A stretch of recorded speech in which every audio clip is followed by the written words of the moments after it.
Today I am making a tomato salad, a simple salad to make. I'm cutting up nice tomatoes, nice big chunks. Put them in the bowl.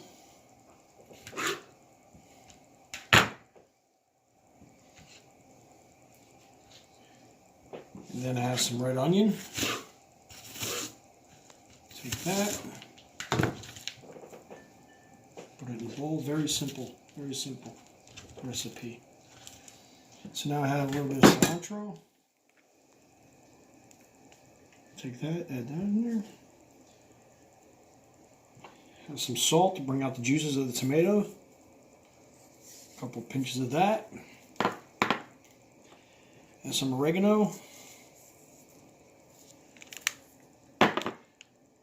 Some nice olive oil.